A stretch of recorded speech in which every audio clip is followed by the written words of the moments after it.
sedulur-sedulurku, ini namanya rengginang. Ya, ini terbuat dari ketan yang dimasak, kemudian dikeringkan, baru digoreng. Rasanya enak sekali.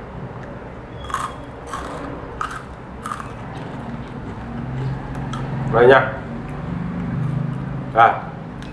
Ini rengginang ini ada di meja tamu saya untuk sajian kemarin waktu Lebaran. Gini teman-teman, sedulur-sedulur, kemarin itu saya secara tidak sengaja mengeluarkan rengginang ini dari dalam toples, tapi tidak jadi saya makan. Rengginang itu saya letakkan di meja. Saya lupa itu nggak memakannya. Paginya saya melihat rengginang itu teronggok di meja, tidak di dalam toples seperti biasanya. Terus kemudian saya ambil, saya makan, karena saya sangat senang dengan rengginang. Saya eman-eman jika rengginang itu tidak kemakan, maka saya makan. Nah, sayangnya rengginang ini sudah nggak enak. Ya, rengginang ini sudah tidak enak karena dia sudah 1 malam tidak ditoples. Dia sudah berpindah tempat dari toples ke meja. Jadi rengginang yang tadinya renyah, empuk, menjadi melempem. Ada perubahan rasa.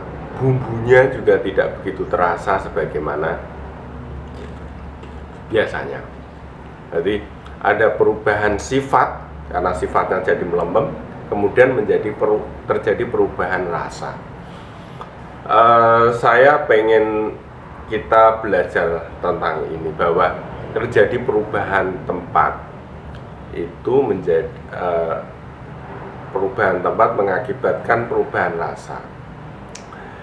Saya mau bicara tentang tempat ini, teman-teman, bahwa banyak orang berbicara tentang tempat, bahwa perubahan tempat itu bisa mengakibatkan perubahan segala hal. Ada santri yang tadinya rajin, pinter, tapi kemudian dia berubah tempat, dia berpindah tempat, berkumpul dengan anak-anak yang nakal, dia menjadi nakal. Bahkan ada yang menjadi perampok. Ilmu-ilmu akhlak di dalam santri nggak didapat, yang digunakan hanya ilmu kanuragan. Ini tentang tempat. Ada lagi tentang tempat, misalnya begini, ada istilah posisi itu berpengaruh pada prestasi. Orang yang duduknya di mana, dia akan tempatnya berbeda, maka prestasinya berbeda juga gitu.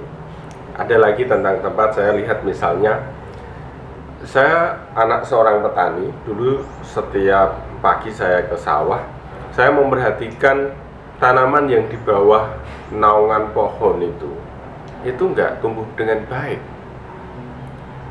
Pertumbuhannya nggak bagus. Sementara itu tanaman yang dia terkena matahari langsung, dia memiliki pertumbuhan yang bagus. Tapi sebaliknya ada tanaman-tanaman tertentu yang dia kalau ditaruh di tempat teduh bagus, ditaruh di panas tidak bagus. Ini bahwa sifat dasar seseorang itu atau sifat dasar makhluk hidup itu kemudian berpengaruh dengan harusnya dia ditempatkan di mana. Orang yang harusnya di tempat teduh, ya optimalnya dia tumbuh di tempat teduh. Orang yang harusnya dia bagus di tempat yang panas, maka dia akan optimal tumbuh di tempat yang panas. Maka kita harus mengenali potensi diri, harusnya kita di tempat yang mana. Oke, terakhir teman-teman, saya mau bicara tentang ini. Orang-orang tua dulu itu seringkali menyuruh kita untuk tidak memilih-milih teman. Oke, tujuannya bagus itu.